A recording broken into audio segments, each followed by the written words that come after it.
Hey everybody, I apologize if there's wind noise in this video. I was trying to find a great location here to film and I'm down below a hill and I tried to get out of the wind, but if it's still there, I apologize.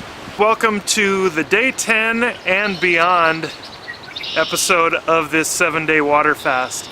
We've been traveling, and as you may or may not see, I have some of downtown Montreal, Canada behind me. I'm across the St. Lawrence River on the south side, and I thought this would be a cool location to make this last video.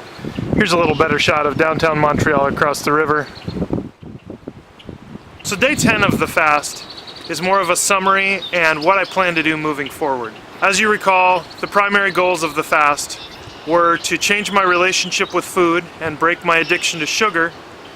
And the secondary reason was to start reshaping my body and change my physical appearance a little bit. There was also a third reason that I was doing this, to make myself better so that I can show up better in the world. So maybe through my experience, other people can get better in touch with themselves and maybe show up in the best way possible to fight for the things that we really believe in life. So day 10, the refeeding process is done. I'm back to being able to eat normal things without restriction, but that doesn't mean I'm going to eat whatever I want.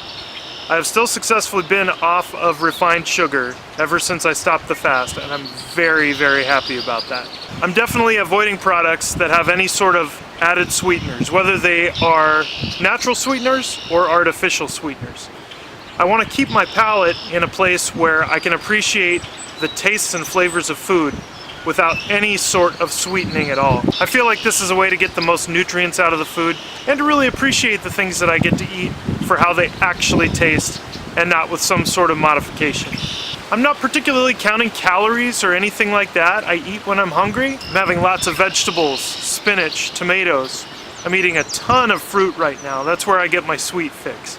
I'm eating a lot of red grapes, strawberries, raspberries. I'm mixing in some plain Greek yogurt as well. That's a really nice treat at any time of the day. It can substitute for a dessert, but it's something I've been eating in the morning, in the afternoon, in the evening, pretty much any time.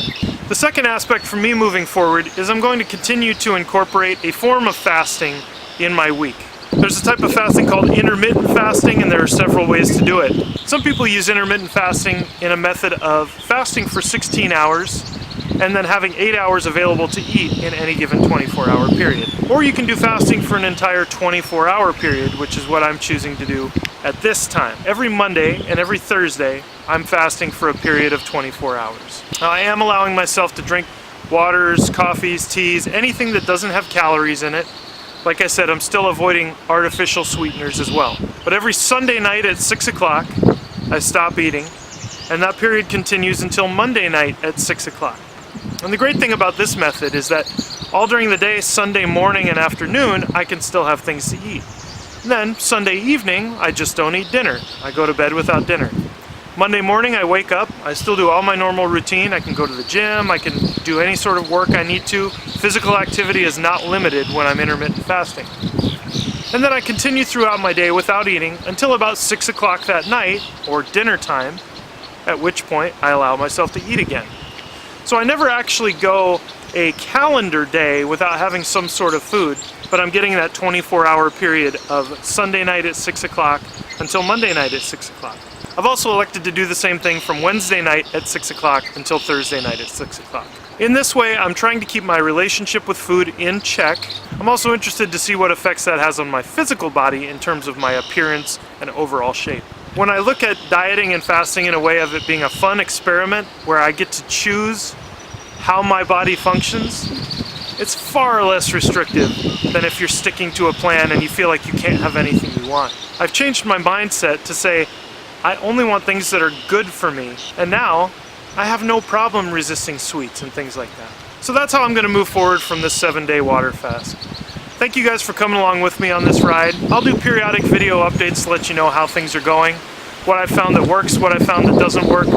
But more than anything, I appreciate you watching these videos. I hope you guys have an awesome day. I'm going to enjoy my time here in Canada. We'll see you next time.